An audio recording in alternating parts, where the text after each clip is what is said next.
દરેક વિદ્યાર્થી મિત્રોને મારી YouTube ચેનલમાં હાર્દિક સ્વાગત કરું છું। આજે આપણે સામાજિક વિજ્ઞાનમાં પ્રકરણ નંબર 14 ભારતનું સ્થાન, ભૂસ્તરીય રચના અને ભૂપૃષ્ઠ ભાગ 2 ની વિષયનો જે ડિટેલ્સમાં અભ્યાસ કરીએ છીએ એમાં આજે ખડક અને ખનિજો વિશેનો સંપૂર્ણ અભ્યાસ કરીશું। તો ચાલો આજનો આપણે અભ્યાસ શરૂ કરીએ।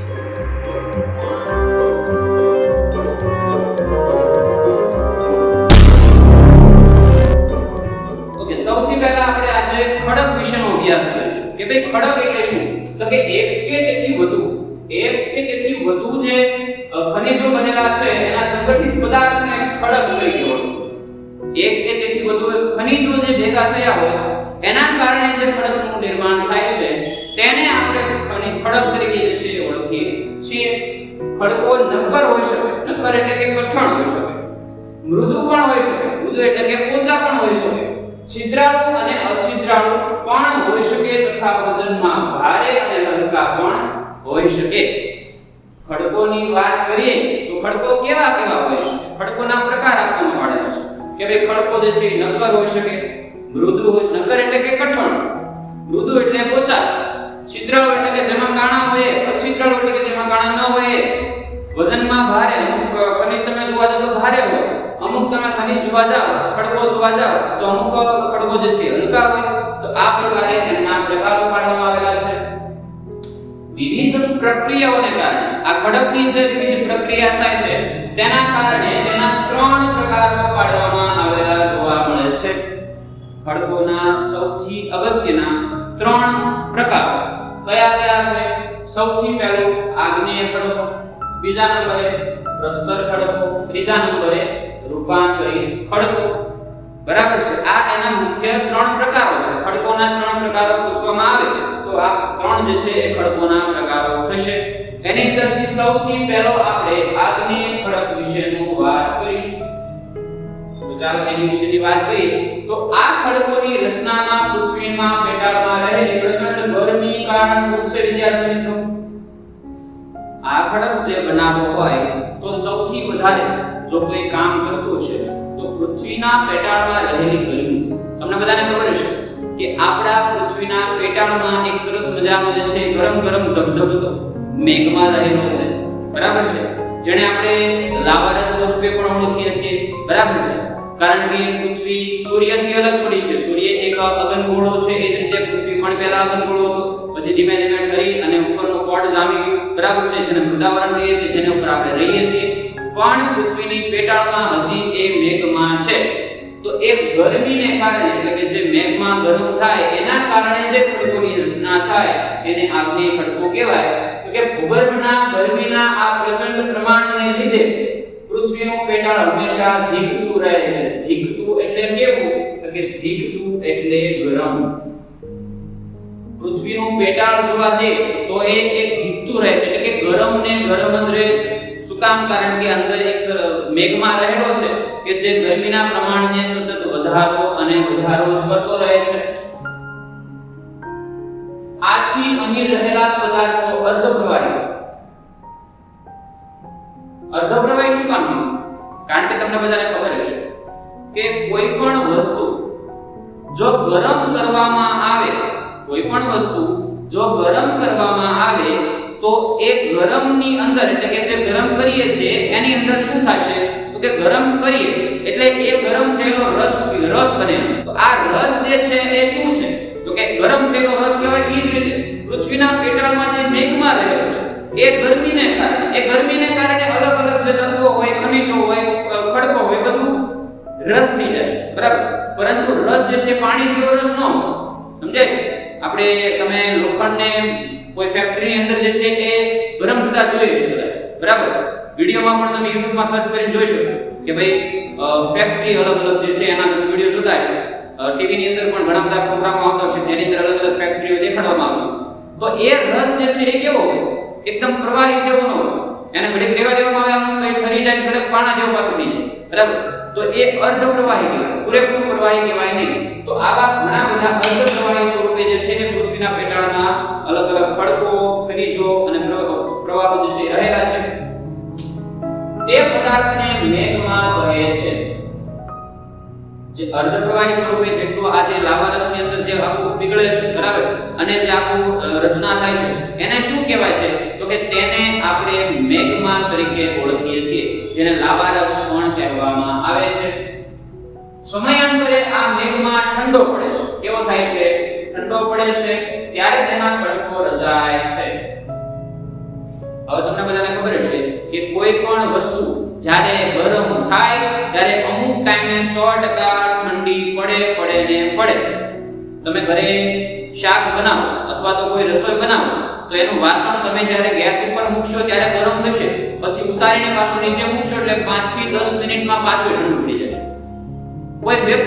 કોઈ વ્યક્તિની વાત કરીએ તો એ ક્યારેક મગજ ગરમ થઈ ગયો હોય બરાબર છે અને પૂરેપૂરો આમ ખીજાતો હોય ને ગરમ થઈ ગયો પણ અમુક ટાઈમ જાય એટલે ઓટોમેટિકલી શાંત પડી જાય એનો મતલબ શું કે વ્યક્તિ કે વસ્તુ ગરમ થાય એટલે અમુક ટાઈમે પાછી ઠંડી પડી જાય બરાબર તો આ રીતે મેગ્મા જે ગરમ લાવારસ છે એ અમુક ટાઈમે જે છે એ ઠંડો પડશે તો આ ઠંડો પડીને શું બનશે તો એક જે છે એ ખડકનું નિર્માણ થશે તો કે તેને આપણે આ ખડક રચના તરીકે ઓળખીએ છીએ કોઈ નક્કર પથ્થર જેવી રચના થાય એને આપણે ખડક તરીકે ઓળખીએ છીએ આ ખડકો ગરમીની અસરથી બને છે ગરમીની અસરથી શું કામ કારણ કે આપણને ખબર છે આ ખડકો બન્યા શેમાંથી મેગ્મામાંથી આ જે મેગ્મા છે એની અંદરથી એ ખડકો એ પીગળેલો જે રસ છે એ ઠરવાને કારણે એ ઠંડો પડે છે એટલા માટે એમાંથી રચના થાય છે એટલા માટે એ ખડકોને ગરમીની અસરથી બનેલા કેવા ગરમીની અસરથી બનેલા હોવાથી તેને આગ્નેય કે એટલા માટે તેને આગ્નેય કે અગ્નિકૃત ખડકો કહેવામાં આવે છે આ જે વાત કરી આગ્નેય ખડકોની એ આગ્નેય ખડકો શું કામ કહેવામાં આવે છે તો કે મેગ્માની ગરમીને કારણે એની રચના થાય છે એટલા માટે તેને આગ્નેય ખડકો કહેવાય આગ એટલે અગ્નિ સમજાય આગ્નેય એટલે કે અગ્નિ ગરમ પૃથ્વીના ભૂસ્તરીય નિર્માણમાં આવા ખડકો સર્વપ્રથમ નિર્માણ પામ્યા હતા સર્વપ્રથમ શું કામ નિર્માણ પામ્યા કારણ કે આપણને ખબર છે કે પૃથ્વીની રચના કોનામાંથી થઈ છે સૂર્યમાંથી એટલે સૂર્યમાંથી જ્યારે પૃથ્વી અલગ પડી તો પૃથ્વી પણ એક અગન ગોળા સ્વરૂપે હતી એ આપણો મેગ્માનો બનેલો હતો આખો ગોળો બરાબર એ ધીમે ધીમે ઠંડો પડે છે અને એની ઉપરનું જે પડ છે એની રચના થાય છે બરાબર તો એમાં જે પડની રચના થઈ છે ખડકોની રચના થઈ હોય એ ધીમે ધીમે આપણે અહીં જોયું કે ભાઈ મેગ્માથી જે ખડકોની રચના થાય એને આપણે આગ્નેય ખડકો કહીએ તો સૌથી પહેલા જે આપણો મેગ્માનો ગોળો છે એ ઠર્યો હોય એટલે પહેલા તો આ ખડકો બન્યા હોય એટલા માટે સર્વપ્રથમ જો કોઈ નિર્માણ પામ્યું હોય તો આ ખડકોનું નિર્માણ થયું છે તેથી તેને શું કહેવાય છે તો કે પ્રાથમિક અથવા તો આદ્ય ખડક તરીકે ઓળખવામાં આવે છે પ્રાથમિક ખડકો અથવા તો આદ્ય ખડક તરીકે એને જે છે આપણે ઓળખીએ છીએ ત્યારબાદ વાત કરીએ પ્રસ્તર ખડકો પ્રસ્તર ખડકો એટલે શું હવે વાત કરીએ પ્રસ્તર ખડકો પાણી તથા અન્ય બળોની સંયુક્ત અસર આ જે ખડકો હવે જો આ ખડકો રચાઈ ગયો અહીંયા સુધી રાખો આ આગ્નેય ખડકો જે છે એ હવે મેગ્મામાંથી રચાઈ ગયો મેગ્મામાંથી બની ગયા છે હવે એના ખડકો ઉપર પ્રક્રિયા થાય છે કે એના ખડકો ઉપર પ્રક્રિયા થઈને શું થાય છે તો કે પાણી તથા અન્ય બળોની પાણીનો પ્રવાહ તમને ખબર છે કે પાણીનો પ્રવાહ જ્યારે નીકળતો છે ત્યાંની વચ્ચે જે વસ્તુ આવશે એને કાઢી નાખશે પાણી ધારો કોઈ પથ્થર ઉપર પડે તો ત્યાં પણ એક હોલ બની જાય ત્યાં જે છે એટલામાં ખાડો પડી જાય બરાબર તો પાણીના બળને લીધે અથવા તો અન્ય બળ ગુરુત્વાકર્ષણ બળ કે સ્થાનાંતરિત બળ અન્ય બળને કારણે આ સંયુક્ત અસરથી આગ્નેય ખડકો તૂટે છે આ જે આગ્નેય ખડકો પહેલા બન્યા બરાબર છે એ આ બળને કારણે શું થાય છે તૂટી જાય છે તૂટે છે આ તૂટવાને કારણે તૂટેલા ખડકો પદાર્થોનો જળમાં નિક્ષેપણ થતું રહે છે એટલે કે જે આ જે ખડકો છે એ પાણીના પ્રવાહના બળને કારણે શું થાય તૂટી જાય એટલે ધીમે ધીમે તૂટતા જાય અને ધીમે ધીમે એ જળની અંદર ઓગળતા જાય આ જે પાણીનો પ્રવાહ છે એ પાણીના પ્રવાહની અંદર ઓગળે છે સમજાય છે વિદ્યાર્થી તો આ ધીમે ધીમે એમાં જે છે એ પીગળતા રહેશે એટલે કે એમાં નિક્ષેપણ થતું રહે જળની અંદર ધીમે ધીમે ભળી જશે બરાબર અને તેમના સ્તર રચાય એટલે કે સ્તર કઈ રીતે રચાય આપણે નદી પ્રવાહની વાત કરી કે નદી પ્રવાહ જે છે એની સાથે પોતાની સાથે જે કાંપના ઢસડતા લાવે અને કોઈ એક જગ્યાએ જે છે એનું નિર્માણ કરે અને તેને આપણે ડેલ્ટા કહીએ આ જ રીતે આનું એક સ્તર રચાશે આપણે જ્યારે પણ વાત કરી કે અલગ અલગ જે કાંપના સ્તરો ધીમે ધીમે વધતા જાય બરાબર તો આ રીતે જે અગ્નેય ખડકો છે એને જે છે નિક્ષેપણ થઈને આ જળ જે છે એક પ્રકારનું સ્તરની રચના કરે. વન બાય વન અલગ સ્તરની રચના કરતું જાય, બરાબર. અને એ સ્તર જે છે એ કાળક્રમે દબાય, સમજાય છે? એ કાળક્રમે દબાય એટલે કે કાળક્રમે તેમાંથી સ્તર રચના ધરાવતા ખડકો તૈયાર થાય છે. એટલે ધીમે ધીમે જે છે એ સ્તરો જેટલા રચાણા હોય એ ધીમે ધીમે દબાશે અને એના કારણે જે નીચેનું સ્તર વન બાય વન ઉપર સ્તર જતા ગયા. હવે ફોર એક્ઝામ્પલ 10 સ્તર થઈ ગયા, બરાબર. અહીંયા સુધી 10 સ્તર થઈ ગયા તો જે પહેલું સ્તર છે એના ઉપર વજન વધી જાય. એના ઉપર વજન વધવાને કારણે શું થાય તો કે એ સ્તર જે છે એ વધારે ને વધારે દબાય. વધારે ને વધારે દબાય એટલે એમાં એક સખત ખડકનું નિર્માણ થાય, બરાબર. તો આ જે છે એ તેનાથી આવા ખડકોનો જે નિર્માણ થાય તેને આપણે શું કહીએ કે પ્રસ્તર ખડક તરીકે ઓળખીએ છીએ. તો આવા જે ખડકોનું નિર્માણ થાય એને આપણે કયા ખડકો કહીએ તો એને આપણે પ્રસ્તર ખડકો કહીએ. ઉદાહરણ તરીકે ચિરોડી એટલે કે આને આપણે જીપ્સમ તરીકે પણ ઓળખીએ છીએ, ચૂનાના ખડકો અને કોલસો. કોલસાને તમે જોતા છો, કોલસાને તમે આખો આમ કહેવાય ને કે ભાઈ લાંબો 1-2 ફૂટનો આખો આમ પટ્ટો છે કોલસાનો, એવો તમે કે જોયો નહીં જોયો. કોલસાના નાના નાના ટુકડા. એનો મતલબ શું કે આગ્નેય ખડકો પહેલા રચાણ, બરાબર. ત્યારબાદ એનું નિક્ષેપણ થયું, નાના નાના ટુકડામાં એનું વિભાજન થઈ ગયું. એટલે કોલસો તમને જોજો નાના નાના ટુકડામાં તમને મળશે, જમીનની અંદર તમે જોતા હશો, બરાબર છે. તો એ એનું વિભાજન થઈ જાય છે એટલા માટે એને પ્રસ્તર ખડકો કહેવાય છે. આ બધા એના એક્ઝામ્પલો છે. બિહાર અને ઝારખંડ, બિહાર અને ઝારખંડની અંદર વગેરે જે રાજ્યો છે એમાંથી કોલસો અને ચિરોડી મળી આવે છે. એટલે કે બિહારની અંદર જોવા જઈએ તો ત્યાં અને ઝારખંડની અંદર આ બે રાજ્યોની અંદર સૌથી વધારે, બાકી અલગ અલગ રાજ્યોમાંથી તો જોવા મળે છે, બરાબર છે, મળતું રહે છે, પરંતુ આ બે રાજ્યોની અંદર સૌથી વધારે કોલસો અને ચિરોડી મળતા હોય છે. ત્યારબાદ આપણે વાત કરીએ રૂપાંતરિત ખડકો. રૂપાંતરિત ખડકો એટલે શું તો કે કેટલીક વિશિષ્ટ પરિસ્થિતિમાં મૂળ ખડકોનું સ્વરૂપ, બંધારણ અને ગુણધર્મો રૂપાંતરિત થઈ જાય છે. એટલે કે સૌથી પહેલા આપણે વાત કરીએ આગ્નેય ખડકો, એને મતલબ એમાં રૂપાંતર કરીને બન્યા પ્રસ્તર ખડકો, એમાં ફેરફાર થઈને બન્યા પ્રસ્તર ખડકો. હવે એમાંથી પાછા ફેરફાર થાય કેટલીક વિશિષ્ટ પરિસ્થિતિઓ, એટલે કે એવી પરિસ્થિતિ હોય ગરમી, ઠંડી, આવા બધા પરિસ્થિતિઓના કારણે શું થયું હોય તો કે એની અંદર જે છે એ સ્વરૂપનું પાછું મૂળ ખડકોમાં રૂપાંતર થાય. આ જે મૂળ ખડક હતું એમાં પાછું રૂપાંતર થાય, બરાબર. સ્વરૂપનું બંધારણ અને ગુણધર્મમાં રૂપાંતર થઈ જાય છે. હકીકતમાં ઊંચું તાપમાન અને ખડક સ્તરોનું વધુ દબાણ, આ બે મુખ્ય પરિબળો સંયુક્ત અસરને લીધે આગ્નેય અને પ્રસ્તર ખડકો તદ્દન નવું સ્વરૂપ ધારણ કરે.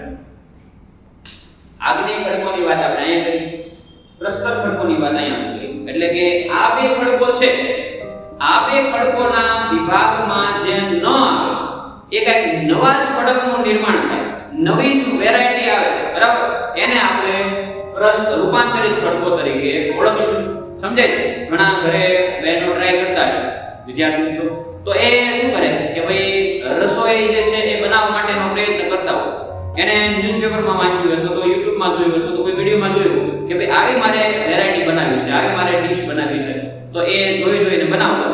એમાં કંઈક અલગ દેખાડી હોય, આપણી પાસે બને કંઈક અલગ, આપણે ધાર્યું કંઈક અલગ, આપણે કંઈક અલગ જ ધાર્યું કે આવું મારથી બનશે, બરાબર. તો એ જોયેલું કંઈક અલગ હોય, આપણે ધારેલું કંઈક અલગ હોય, બને કંઈક અલગ, બરાબર. તો આ ત્રણેય અલગ અલગ પાટા પડી ગયા. તો એ જ રીતે આગ્નેય ખડકો છે એમાંથી પ્રસ્તર ખડકો બનશે, પણ આ બંને વિભાગમાં નહીં આવે, એને આપણે રૂપાંતરિત ખડકોમાં ગણશું. આ રીતે નવા રચાતા ખડકોને રૂપાંતરિત ખડકો તરીકે ઓળખવામાં આવે છે. રાજસ્થાનમાં ક્યાંથી મળે છે? રાજસ્થાનમાંથી મળી આવતા આરસ પહાણ, એને આપણે માર્બલ તરીકે પણ ઓળખીએ છીએ. ક્વાર્ટરઝાઇટ તેના ઉત્તમ ઉદાહરણ છે. ક્વાર્ટરઝાઇટ એ પણ એક જે છે એ ખડકનું નામ છે અને ખનિજનું નામ છે. આપણે આરસ પહાણ જોતા છે. આરસ પહાણના અલગ અલગ આપણા મંદિરો હોય છે, ઘરમાં મંદિરો તમારા ઘરે હશે કદાચ આરસ પહાણ, બરાબર. પછી અલગ અલગ જે છે એ જગ્યાએ આરસ પહાણ એકદમ ઠંડો, બરાબર, તો એનું જે છે એ નિર્માણ થતું હોય છે. ઓકે, તો ચાલો હવે ખનિજ વિશેનો અભ્યાસ કરીએ. ખનિજની અંદર શું છે? કુદરતી કાર્બનિક કે અકાર્બનિક ક્રિયાથી તૈયાર થતા અમુક ચોક્કસ રાસાયણિક બંધારણ ધરાવતા પદાર્થોને ખનિજ તરીકે ઓળખવામાં આવે છે. વિદ્યાર્થી મિત્રો, કુદરતી રીતે કાર્બનિક અને અકાર્બનિક જે ક્રિયાઓ થાય એના કારણે છે એક પ્રકારનું કહેવાય કે જે છે એક ખનિજ તૈયાર થાય, એને આપણે ખનિજ તરીકે ઓળખીએ. ખનિજો પૃથ્વીની સપાટી કે પેટાળમાંથી ઘન, પ્રવાહી કે વાયુ સ્વરૂપે, આ ત્રણ પ્રકાર જે છે એ ખાસ યાદ રાખજો કે ભાઈ ખનિજો કયા કયા સ્વરૂપે મળે છે. તો ઘન, પ્રવાહી અને વાયુ, આ ત્રણ સ્વરૂપે જે છે અલગ અલગ રીતે આપણને ખનિજ તત્વો જે છે એ પૃથ્વીના પેટાળમાંથી આપણને મળતા હોય છે. ખનિજો પૃથ્વીની સપાટીની ભૂસ્તરીય રચના પર આધાર રાખે છે. ભૂસ્તરીય રચના વિશે આપણે વાત કરી ગયા આગળ કે ભાઈ જે પૃથ્વીનો પોપડો છે એ અલગ અલગ જગ્યાએ પર્વતોથી, ખીણોથી એનાથી રચાયેલો છે. તો આ જે ખનિજો પૃથ્વીના પેટાળમાંથી નીકળે એ પણ એના જ આભારી હોય છે. અમુક જગ્યાએ ખીણ હોય તો એ ખીણમાંથી જે છે એ નીકળતો હોય, અમુક જગ્યાએ કોલસાની ખાણો હોય, તમને ખબર હોય બરાબર, તો એ કોલસાની ખાણોમાંથી કોલસો નીકળતો જ હોય બરાબર. તો એ અમુક ભૂસ્તરીય રચનાઓ પર જે છે એ ખનિજોનો આધાર રહેલો છે. દુનિયાના કુલ લોખંડના જથ્થાનો ચોથો ભાગ, તો ખાસ ધ્યાન રાખજો, દુનિયાનો એટલે આખા વિશ્વની અંદરથી જે લોખંડ છે એનો ચોથો ભાગ, 100% માંથી ચોથો ભાગ જે છે એ ક્યાં આવેલો છે? ભારતમાં છે. ખાસ ધ્યાન રાખજો. ત્યારબાદ મેંગેનીઝ અને આ મેંગેનીઝ છે એ અને બોક્સાઇટના જથ્થાનો, મેંગેનીઝ અને બોક્સાઇટનો જે વિશ્વની અંદર આખો જથ્થો છે એમાં ભારત ત્રીજા નંબરે છે. ત્રીજા નંબરે એટલે કે સ્પર્ધામાં નહીં પણ એટલા ખનિજો આપણા ભારતની અંદરથી જ મળી આવે છે. સમજાય વિદ્યાર્થી મિત્રો? તો વિશ્વની અંદરથી જે અલગ અલગ જગ્યાએથી ખનિજો મળે છે એની અંદર જે ભારતનો ક્રમ છે એની આમાં વાત કરેલી છે. અબરખ નામનું જે ખનિજ છે એ અબરખ જોવા જઈએ તો ભારત વિશ્વમાં ક્યાં નંબર છે? પ્રથમ નંબરે. સૌથી વધારે અબરખ જો કોઈ હોય ક્યાંથી મળતું હોય એવો પ્રશ્ન પૂછાય તો એ ભારતની અંદર સૌથી વધારે અબરખનું પ્રમાણ જે છે એ મળે છે. ખનિજની દ્રષ્ટિએ બિહાર, મધ્યપ્રદેશ, ઓડિશા અને પશ્ચિમ બંગાળ આ સમૃદ્ધ રાજ્યો છે બરાબર છે. આ ચાર રાજ્યોમાંથી મેક્સિમમ વધારે ને વધારે ખનિજ તત્વો મળી આવેલા છે. એટલા માટે આને જે છે આપણે સમૃદ્ધ રાજ્ય તરીકે પણ ઓળખીએ છીએ. લોખંડ, તાંબુ, જસત, સોનું, ચાંદી વગેરે ખનિજો આગ્નેય ખડકમાંથી, આની પહેલા આપણે ખડકની વાત કરી. આગ્નેય ખડકો એટલે શું? પ્રસ્તર ખડકો એટલે શું? રૂપાંતરિત ખડકો એટલે શું? તો એ ખડકની અંદરથી એટલે કે આગ્નેય ખડકમાંથી કેવા ખનિજો મળે? તો કે આગ્નેય ખડકમાંથી લોખંડ મળે, તાંબુ મળે, જસત, સોનું, ચાંદી, એટલા જે ખનિજો છે એ આપણને આગ્નેય ખડકમાંથી મળશે. ત્યારબાદ તો કે કોલસો, ખનિજ તેલની અંદર બધું આવી જાય. કેરોસીન, પેટ્રોલ, ડીઝલ, ઓઇલ એ બધું આની અંદર આવી જશે. એટલે ખનિજ તેલ કુદરતી વાયુ એટલે ONGC, CNG આપણને જે મળે છે ગેસો એ પણ આમાંથી આવી જશે. વગેરે પ્રસ્તર ખડકોમાંથી. કયા ખડકમાંથી? પ્રસ્તર ખડકોમાંથી. આપણે પહેલા જોયા આગ્નેય ખડકો, હવે આવ્યા પ્રસ્તર ખડકો. ત્યારબાદ સ્લેટ, આરસ પહાણ અને હીરા. સ્લેટ, આરસ પહાણ અને હીરા જે છે એ કયા ખડકમાંથી મળે? તો કે એ રૂપાંતરિત ખડકોમાંથી મળે છે. આની પહેલા જ આપણે ખડકો વિશેનો અભ્યાસ કર્યો. 3 એના મુખ્ય પ્રકારો છે એ પણ આપણે એની અંદર ડિટેલ્સમાં જોઈ લીધું કે કયા ખનિજો એમાંથી મળે છે.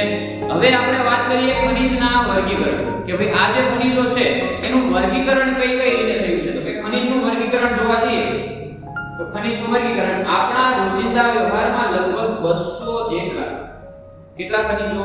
200 જેટલા ખનિજો સીધી કે આડકતરી રીતે આપણે એનો ઉપયોગ કરીએ છીએ. હવે તમને એમ થાય કે એટલા બધા થોડા આપણે કઈ ખનિજોનો ઉપયોગ કરતા હશું બરાબર, પરંતુ આપણે કરીએ છીએ. ફોર એક્ઝામ્પલ મીઠું છે. મીઠું આમ કહીએ આપણે ખાદ્ય પદાર્થ પણ એક પ્રકારનું એક ખનિજ છે બરાબર, ક્ષાર છે બરાબર. એ જ રીતે તમારા ઘરે ખાવાનું સોડા હશે બરાબર, એ પણ એક પ્રકારનું આમ કોઈ ખનિજ જ કહી શકાય બરાબર. તો આવા ઘણા બધા નાના મોટા ખનિજો જે છે આપણે રોજિંદા વ્યવહારમાં વાપરતા હોઈએ છીએ. પેટ્રોલ જ એનું મેઇન ઉદાહરણ છે. આપણે ગાડીમાં પેટ્રોલ નાખીએ તો એ પેટ્રોલ કે આમનું હાલે ન હાલે, તો એ પણ એક ખનિજનું ઉદાહરણ છે. પછી કેરોસીન ઘણા વાપરતા હોય ઘરે બરાબર, ચૂલો સળગાવવા માટે, તો એ પણ ખનિજનું ઉદાહરણ છે. પછી સગડી જે વાપરતા હોય એ અંદર કોલસા નાખતા હોય બરાબર, તો એ કોલસા પણ એક ખનિજનું ઉદાહરણ છે બરાબર. તો આ બધું જે છે એ ખનિજ ખનિજ આપણે રોજિંદા વ્યવહારમાં ઉપયોગ કરતા હોઈએ છીએ એ આપણને ખબર ન હોય કે ભાઈ આ ખનિજ છે, પરંતુ એ હકીકતમાં ખનિજ હોય છે. ખનિજોનું સર્વસામાન્ય માન્ય વર્ગીકરણ શક્ય નથી, એટલે કે બધાને પ્રોપર ડિવાઇડેશન જે છે એ ચોક્કસ રીતે થઈ શકતું નથી, બરાબર, મિક્સિંગ થઈ જાય. એના માટે એમનું સામાન્ય વર્ગીકરણ, આપણે સામાન્ય વર્ગીકરણ જોશું. સામાન્ય વર્ગીકરણ જે આપણે ટેક્સ્ટબુક ની અંદર આવેલું છે એ આપણે જોશું, પરંતુ ચોક્કસ રીતે જે છે એનું વર્ગીકરણ ક્યાંય જોવા મળતું નથી. એટલે સચોટ રીતે એનું વર્ગીકરણ આપણને હજી સુધી મળ્યું નથી, કારણ કે અમુક ખનિજો એકબીજામાં ભળી જતા હોય છે, પરંતુ સામાન્ય રીતે જે વર્ગીકરણ થયું છે એના વિશે આપણે જોઈએ. તો કે સૌથી પહેલા આવશે ધાતુમય ખનિજ. ધાતુ એટલે શું? તો કે જેને આપણે અડી શકાય, જેને અથડાવાથી રણકો ઉત્પન્ન થાય, બરાબર છે, કે ભાઈ તમે લોખંડનો એક ટુકડો છે એના ઉપરથી કોઈ વસ્તુને અથડાવો તેમાં રણકો ઉત્પન્ન થાય. તો આવો રણકો ઉત્પન્ન થાય અને એમ કે ભાઈ હું ખનિજ ધાતુમય છું, હું ધાતુ છું, એવું કે માં કે આપણે ખનિજ સાથે જે આપણું ધાતુ હોય એની સાથે રણકાવીએ એટલે અવાજ આવે, તો એને આપણે ધાતુમય ખનિજો કહેવાય. પણ એના પણ અલગ અલગ પ્રકારો પાડવામાં આવેલા છે. તો એની અંદર સૌથી પહેલા જોઈએ કિંમતી ધાતુ. કિંમતી ધાતુ એટલે પૈસાની દૃષ્ટિ, જે બજારમાં જ્યાં હોય ત્યાં તરત મળી જાય નહીં, આપણે એની ચોક્કસ કિંમત ચૂકવવી પડે, એટલા માટે એને કિંમતી ધાતુ કહેવામાં આવે છે. તો આવી ધાતુ કઈ છે? તો કે સોનું, ચાંદી અને પ્લેટિનમ. પ્લેટિનમ પણ એક ધાતુ છે, કિંમતી ધાતુ. પ્લેટિનમના પણ ઘરેણા બનતા હોય છે, સોનાના પણ ઘરેણા બને, ચાંદીના પણ ઘરેણા બને, બરાબર. ત્યારબાદ હલકી ધાતુ. હલકી ધાતુમય ખનિજો. હલકી એટલે આમ એનો વજન ઓછો હોય, બરાબર, ધાતુ કહેવાય પણ એનો વજન જે છે એ ઓછો હશે, તો એને કઈ છે? મેગ્નેશિયમ, બોક્સાઇટ અને ટિટાનિયમ. આ ધાતુઓ છે એ વજનમાં હલકી ધાતુઓ છે. પછી સામાન્ય ઉપયોગમાં લેવાતી ખનિજો. સામાન્ય રીતે એટલે આપણે કોઈ પણ કાર્ય કરીએ એ ધાતુનો ઉપયોગ કરતા જશું, બરાબર. તો સામાન્ય ઉપયોગમાં લેવાતી ધાતુ કઈ કઈ છે? લોખંડ છે, તાંબુ છે, શીશુ, જસત અને કલાય અને નિકલ. આટલી ધાતુઓ છે એનો આપણે નોર્મલી ઉપયોગ કરતા હોઈએ છીએ. લોખંડને આપણે બધી જગ્યાએ ઉપયોગ કરીએ. બિલ્ડિંગ બનાવવામાં, સળિયા નાખવામાં લોખંડનો ઉપયોગ કરીએ. પુલ બનાવવો છે તો એની અંદર લોખંડનો ઉપયોગ કરીશું. આપણે કોઈ ખુરશી બનાવવી છે એનો લોખંડનો ઉપયોગ કરીશું. આપણે કોઈ ટેબલ બનાવવું છે, સ્ટેન્ડ બનાવવું છે, દરેક જગ્યાએ અત્યારે તમારી ગાડીઓ જે આવે છે, બરાબર, ટુ વ્હીલ કે ફોર વ્હીલ, તો એ પણ લોખંડ ધાતુ જ મેક્સિમમ એમાં ઉપયોગ થયેલો હોય છે. તો લોખંડનો આપણે સામાન્ય જનજીવનમાં જે છે એ મેક્સિમમ ઉપયોગ કરીએ. શું કામ? કારણ કે અહીંયા આપણે વાત કરીએ કે ભાઈ લોખંડ જે છે એ આપણને ચોથો ભાગ, દુનિયાનો વિશ્વનો ચોથો ભાગ આપણને ભારતની અંદર મળે છે. અને લોખંડ જે છે એ સસ્તી ધાતુ છે, સસ્તી અને સારી છે, ટકાઉ, મજબૂત અને ટકાઉ છે, લાંબો ટાઈમ જે છે એ ટકી રહે છે, એટલા માટે જે છે એ આપણે સામાન્ય ઉપયોગ લેતા હોઈએ છીએ. ત્યારબાદ આવે છે મિશ્ર ધાતુ. મિશ્ર રૂપે વપરાતી ધાતુ. મિશ્ર ધાતુ એટલે શું? તો કે એક ધાતુમાં બીજી ધાતુ ભેળવીને વાપરવામાં આવે, સીધી વાપરવામાં આવે નહીં, તો એ ધાતુને આપણે મિશ્ર ધાતુ કહીશું. એની અંદર ક્રોમિયમ, મેંગેનીઝ અને ટંગસ્ટન અને વેનેડિયમ એટલી ધાતુઓ જે છે એ મિશ્ર ધાતુ તરીકે ઓળખવામાં આવે છે, જે એકલી સ્વયં સ્વતંત્ર વાપરવામાં આવતી નથી, પરંતુ બીજી ધાતુ એમાં ભેળવીને એને વાપરવામાં આવે છે. ત્યારબાદ આવશે અધાતુમય ખનિજો. કે આપણે ધાતુમય ખનિજો, આ જેટલા ખનિજો જોઈએ ને, જેટલા ટૂંકમાં ધાતુ જોયા ને એ બધા ધાતુમય ખનિજો છે. આને અથડાવાથી આમાં રણકો આવશે, બરાબર. પરંતુ અધાતુમય એટલે કે જે ટૂંકમાં જે છે નક્કર પથ્થર અથવા તો કોઈ નક્કર ધાતુ નથી, જેને અથડાવાથી રણકો આવશે નહીં, તો એને આપણે અધાતુમય ખનિજો કહીશું, અથવા તો એને અધાત્મિક ખનિજ પણ કહેવામાં આવે છે. વિદ્યાર્થી મિત્રો, એમાં જોઈએ ચૂનાના ખડકો, ચોક, એસ્બેસ્ટોસ, અભ્રક, ફ્લોરોસ્પાર, જીપ્સમ એટલે કે જીરોડી. જીપ્સમ એટલે થશે જીરોડી, તમને બધાને ખબર હશે, જીરોડી, સલ્ફર, હીરા. આ એટલી અધાતુમય ખનિજો છે. તમે ચોક હોય, ચોક બોર્ડમાં લખવાનો, એને તમે અથડાવો તો એમાં રણકો ન આવે, બરાબર. ચૂનાના ખડકો, તમે ઘરે ચૂનો કરવા માટે ચૂનાના ખડકો લાવતા છો, પથ્થરો, બરાબર, તો એને તમે અથડાવો તો રણકો ન આવે, તૂટી જાય, બરાબર. એ જ રીતે હીરો હોય તો હીરાને તમે રણકાવો તો આવે નહીં, પરંતુ હીરો છે ને એ આમ છે ને અપવાદમાં આવશે. એ અધાતુમય પણ કહેવાય અને ધાતુમય પણ કહેવાય. શું કામ? કારણ કે એ સખત છે, બરાબર. એ સખત હોવાને કારણે આમ ધાતુ ગણી શકાય, પરંતુ એમાં રડકો ન આવવાને કારણે અધાતુમય કહેવાય. એટલે આને જે છે આપણે અપવાદમાં ગણવાનું છે. આ હીરો છે એ અપવાદમાં છે, બરાબર. પછી આવશે સંચાલન શક્તિ માટે ઉપયોગમાં લેવાતા ખનિજો. સંચાલન શક્તિ માટે એટલે શું? તો કે જેને આપણે જેનો ઉપયોગ કરવાથી આપણને બળ મળે, જેના ઉપયોગથી આપણે અલગ અલગ કાર્ય કરી શકીએ, તો એવી ધાતુઓ કઈ કઈ છે? તો સૌથી પહેલો કોલસો. ખનિજો કઈ કઈ છે? કોલસો, ખનિજ તેલ અને કુદરતી વાયુ, યુરેનિયમ અને થોરિયમ. આટલા ખનિજો એવા છે કે જેના અંદરથી આપણને શક્તિ મળશે. એ શક્તિનો આપણે યાંત્રિક અથવા તો કોઈ પણ ફેક્ટરીમાં આપણે ઉપયોગ કરીશું. એમાં સૌથી પહેલા જે કોલસો, કોલસાનો ઉપયોગ ક્યાં થાય? તો કે કોલસાનો ઉપયોગ આપણે સગડી પેટાવા માટે કરીએ, પછી અલગ અલગ જે મિલો હોય, ફેક્ટરીઓ હોય, એની અંદર ગરમ કરવા માટે જે છે કોલસાનો ઉપયોગ કરવામાં અથવા ભઠ્ઠીમાં નાખવા માટે, બરાબર. અને પાવર પ્લાન્ટ, જ્યાં વીજળીનું ઉત્પાદન કરવામાં આવતું હોય, એ પાવર પ્લાન્ટમાં પણ મેક્સિમમ કોલસાનો ઉપયોગ થતો જોવા મળે છે. ત્યારબાદ ખનિજ તેલ. ખનિજ તેલની અંદર પેટ્રોલ, ડીઝલ, કેરોસીન અને ઓઇલ, આ બધી વસ્તુ એમાં આવશે. આપણે પેટ્રોલનો ઉપયોગ કરીને જ ગાડી ચલાવી શકીએ, એમાં પાણી નાખી તો ચાલે નહીં, એટલે એના દ્વારા પણ આવશે. કુદરતી વાયુ, ONGC અને CNG, આ એના મુખ્ય ઉદાહરણો છે. બાકી તો ઘણા બધા વાયુઓ જે છે એમાંથી મળતા હોય છે. યુરેનિયમ અને થોરિયમ, આ પણ એક પ્રકારનો જે છે એ ખનિજ છે જેનો આપણે શક્તિ તરીકે ઉપયોગ કરતા હોઈએ છીએ. તો આજે આપણે ખડકો અને ખનિજો વિશેનો સંપૂર્ણ અભ્યાસ કર્યો. એમાં જો તમને કઈ ડાઉટ હોય તો તમે ગમે ત્યારે કોમેન્ટ કરીને પૂછી શકો છો. આપણે અભ્યાસ આજનો અભ્યાસ આપણે અહીંયા સુધી રાખશું. ઓકે, દરેક વિદ્યાર્થી મિત્રોને નમસ્કાર, આવજો.